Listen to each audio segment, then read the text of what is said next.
Selamat pagi dokter dan teman-teman.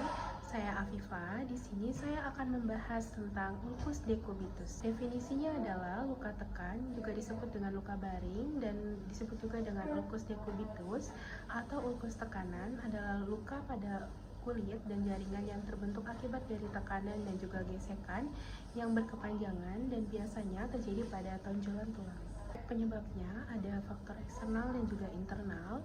Untuk eksternal terjadi karena adanya tekanan yang berkepanjangan, gesekan, gaya geser, dan kelembapan kulit yang bisa menyebabkan deformasi dari jaringan dan juga iskemia lokal.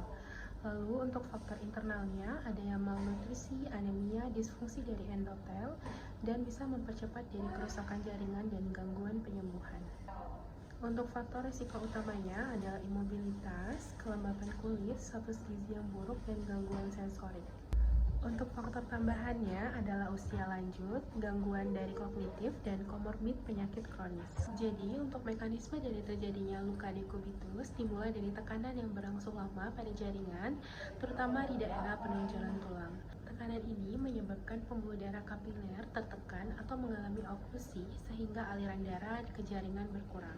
Akibatnya, jaringan mengalami kekurangan oksigen atau hipoksia. Dalam kondisi ini, sel tidak bisa berfungsi normal dan mulai menghasilkan metabolit toksik. Penumpukan zat toksik ini akan memperparah dari kondisi sehingga terjadilah iskemia, yaitu kekurangan suplai darah yang lebih berat.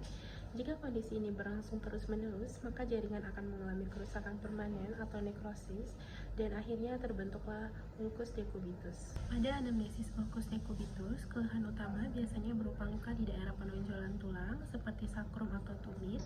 Nyeri bisa ada atau tidak tergantung dari status neurologis pasien. Misalnya pada pasien dengan gangguan saraf, nyeri bisa tidak dirasakan. Kemudian yang sangat penting adalah riwayat dari imobilisasi yang lama karena ini merupakan faktor utama penyebab terjadinya ulcus decubitus. Selanjutnya perlu juga digali dari penyakit komorbid seperti diabetes mellitus, penyakit vaskular atau gangguan neurologis karena kondisi ini bisa memperburuk aliran darah dan menghambat dari penyembuhan luka. Selain itu, status nutrisi juga penting, misalnya adanya penurunan berat badan atau asupan yang kurang karena bisa mempengaruhi dari proses penyembuhan. Terakhir, kita perlu menanyakan dari gejala sistemik seperti demam untuk menilai apakah sudah terjadi infeksi pada luka. Pada pemeriksaan fisik, lokasi luka biasanya ditemukan di daerah penonjolan tulang seperti sakrum, tumit, dan trochanter mayor karena area ini paling sering mengalami tekanan. Selanjutnya, kita menilai derajat luka berdasarkan klasifikasi dari European Pressure Ulcer Advisory Panel. Pada stage 1, kulit masih utuh tapi terdapat eritema yang tidak memuncak saat ditekan. Pada stage 2, sudah terjadi kehilangan sebagian ketebalan kulit, biasanya tampak seperti luka superficial atau blister. Pada stage 3, terjadi kehilangan seluruh ketebalan kulit hingga jaringan seputan. Sedangkan pada stage 4, kerusakan sudah mencapai struktur yang lebih dalam seperti otot, tendon, bahkan tulang. Selain menentukan dari stadium, kita juga harus menilai dari karakteristik luka seperti ukuran, kedalaman, dasar luka, jumlah eksudat, dan kondisi tepi luka. Terakhir, penting juga untuk menilai dari tanda-tanda infeksi seperti kemerahan di sekitar luka, adanya pus, bau yang tidak sedap, dan nyeri. Selanjutnya untuk pemeriksaan penunjangnya, pertama dalam laboratorium kita bisa menemukan peningkatan dari leukosit yang mengarah pada adanya infeksi.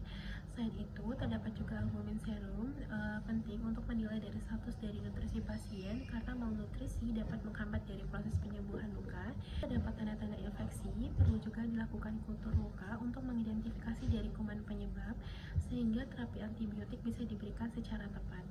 Selanjutnya, pada kondisi tertentu, terutama bila dicurigai infeksi sudah menyebar ke tulang atau osteomyelitis, maka perlu pemeriksaan radiologi seperti MRI untuk evaluasi lebih lanjut. Dari ulcus decubitus pada dasarnya adalah diagnosis klinis yang ditegakkan berdasarkan 3 hal utama. Pertama, adanya luka pada lokasi khas yaitu dari daerah penonjolan tulang seperti sakrum, tumit, dan juga trochanter. Kedua, adanya riwayat tekanan yang berkepanjangan biasanya pada pasien dengan imobilisasi lama yang menjadi faktor utama terjadinya luka. Ketiga, gambaran morfologi luka harus sesuai dengan klasifikasi staging melalui dari stage 1 hingga stage 4 yang menunjukkan derajat keparahan jaringan yang terlibat. Jadi, jika ketiga kriteria ini terpenuhi, lokasi khas, mekanisme tekanan, dan morfologi sesuai, maka diagnosis ulcus decubitus bisa ditegakkan. Prinsip utama dalam tata laksana ulcus decubitus adalah pencegahan merupakan terapi terbaik. luka ini biasanya dapat dicegah.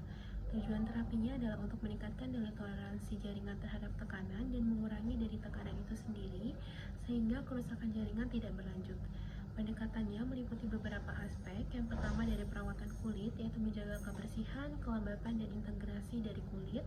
Lalu yang kedua, pemenuhan dari nutrisi dan hidrasi yang adekuat, karena bisa sangat berperan dalam proses penyembuhan luka.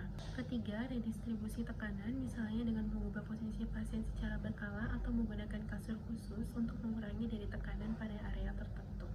Pada perawatan luka, antiseptik seperti iodin atau silver bisa digunakan sementara. Antibiotik tidak diberikan rutin hanya bila terdapat infeksi seperti selulitis atau infeksi sistemik, dan osteomyelitis memang bisa terjadi tetapi relatif jarang. Pada luka yang aktif, prinsip utamanya adalah menghilangkan tekanan atau offloading.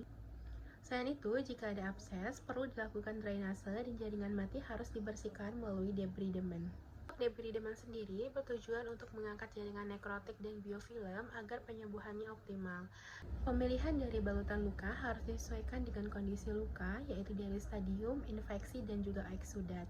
Foam silikon sering direkomendasikan karena bisa mampu menjaga kelembapan optimal. Contohnya ada Alevin Life. Jadi untuk tata laksana bedanya, apabila untuk indikasinya adalah stadium 3-4 dan apabila lukanya kronik. Untuk tindakan yang bisa diberikan ada debridement bedah, skin graft, ataupun flap. Pada luka yang berat, terutama stadium lanjut, diperlukan rekonstruksi dengan flap untuk menutup luka, mengisi dead space, dan juga memberikan bantalan tahan tekanan.